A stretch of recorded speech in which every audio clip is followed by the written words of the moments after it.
Hey guys, what is going on? My name is Darth Cinema, and welcome back to another episode of RWBY. Today, guys, we are looking at Volume 4, Chapter 4, appropriately titled Family. Guys, this is a huge episode. It's actually, I felt that this one actually went a little bit shorter than the others, though the episode clocks in at around a little over 15 minutes.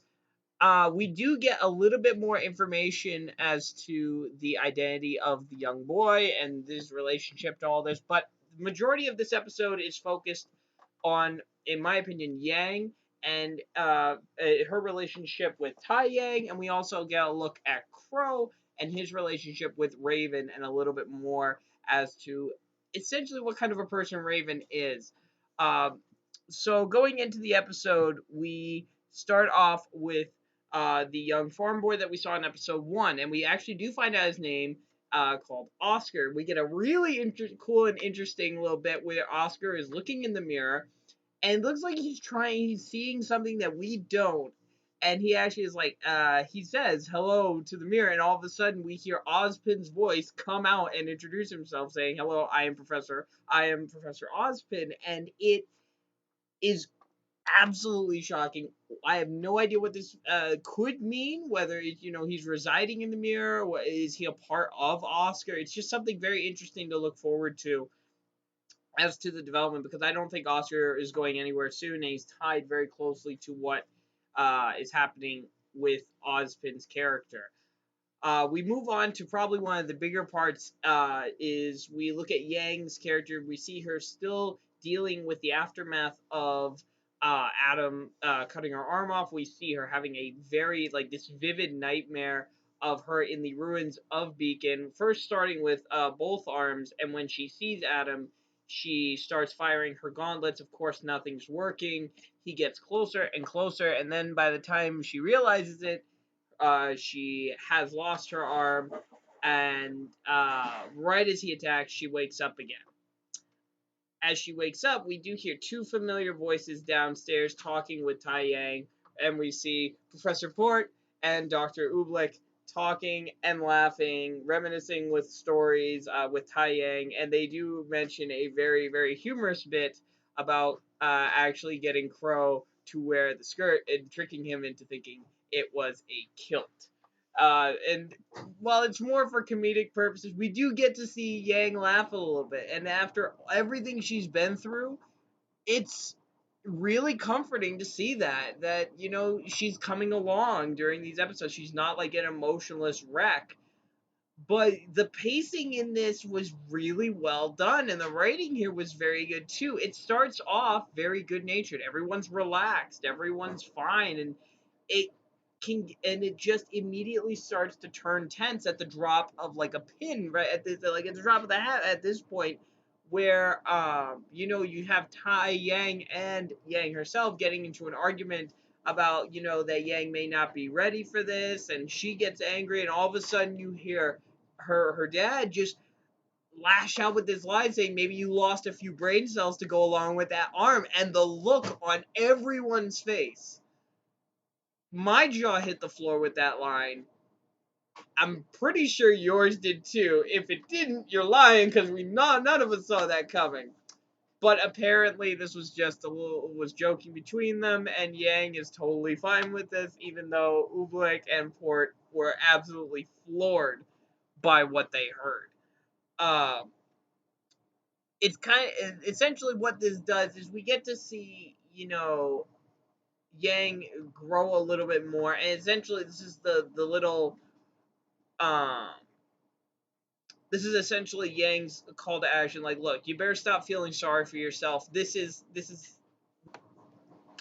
and going forward from this point, it's just we see Yang get to a little bit more to what she naturally is, and it's amazing. And the look, we see her looking at the robot arm there, and we see her start to take things a little bit more seriously. Like, what is she going to do from here? We see her spying on Tai Yang, talking to Oobleck and Professor Port, saying there's still much more work to be done. They did mention that Glinda Goodwitch is hard at work trying to um, repair the damage that's been done, and they are going back to help her. And they asked Taiyang, "Have you heard anything from RWBY?" And he said, and Taiyang answers no. And they asked, "Have you thought about going after her?" And Taiyang says that he has other things to take care of, and looking at Yang's window. So we clearly see that, I think he believes that RWBY and her friends can handle them, can take care of themselves for now. But his focus right now is helping his daughter uh, get out of this rut she's found herself in.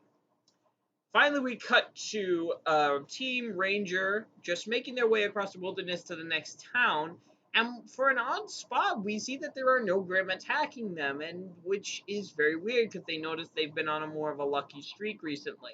Camera pulls back, and we do see a Beowulf about to attack them until it is stabbed by Crow. And we learn that Crow has been following them ever since they had left at the end of Volume 3. But he isn't alone in this scene, as we see a raven on the tree branch. Further assuming that I'm going on the assumption that Crow and Raven can turn into their respective birds, because this theory is supported by the fact that when Team Ranger reaches the inn across the street, we also see Crow at another inn where a barmaid brings him a drink.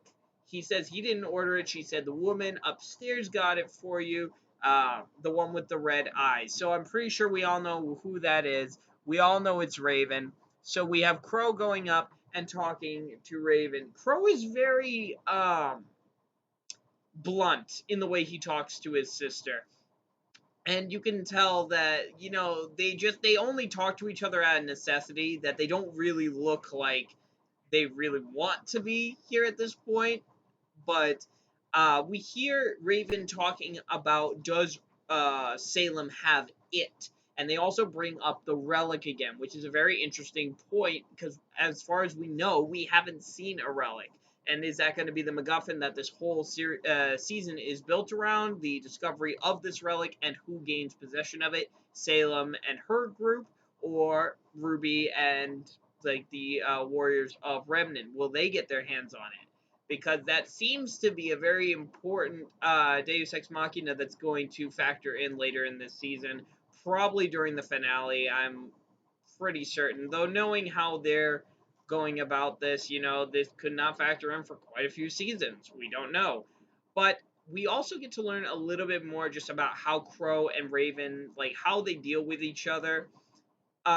We learned it's like he doesn't particularly approve of Raven not stepping in to save Yang when she lost her arm, um, affectionately calling her Mother of the Year, sarcasm intended.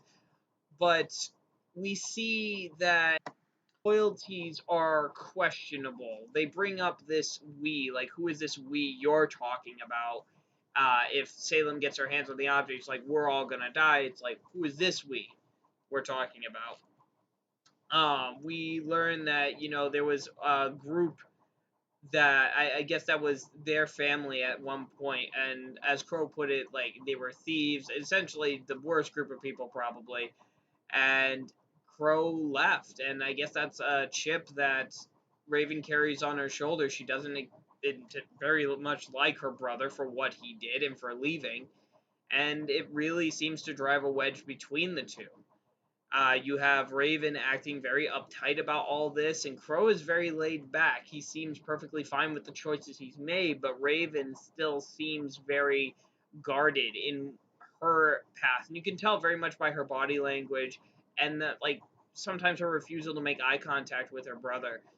But going on from there, it's more raises more questions than answers about where Raven is going from here, whether she's going to play a bigger role in the series thus far, because this is only really the third time we've seen her. Once on the train, once talking to Yang, and then now, really. So it will be very interesting to see where we go from here in terms of her character. And I'd love to see her interact with, if not RWBY and her group, probably Yang. I mean, it would be interesting. I know there's a fan theory going around right now that Crow is Ruby's dad. I'm not subscribed to the theory yet. I don't know if it's true, and I'm not really going to uh, make any wild assumptions here. But if you think you have proof that the theory holds water, just write a message down in the comments and let me know. But apart from the other episodes, we actually end this on a hopeful note. We have Tai Yang watering the flowers outside, and Yang steps out wearing the robot arm, guys. So all of you who commented on that video saying get the robot arm on, you may rejoice, you may cheer, because that right there is the sign of things to come. And I am so, so happy that we're going to see Yang get back in the game. So that was RWBY Volume 4, Chapter 4 Family. I'm sorry if this really wasn't that as good as my other ones, guys. Again, today was a very late day. I do work a retail job, and we have been getting ready for Black Friday, and it is been a very stressful day indeed, and a very long day. It's currently after midnight on Monday while I'm doing this, so I'm going to upload this real quick for you guys.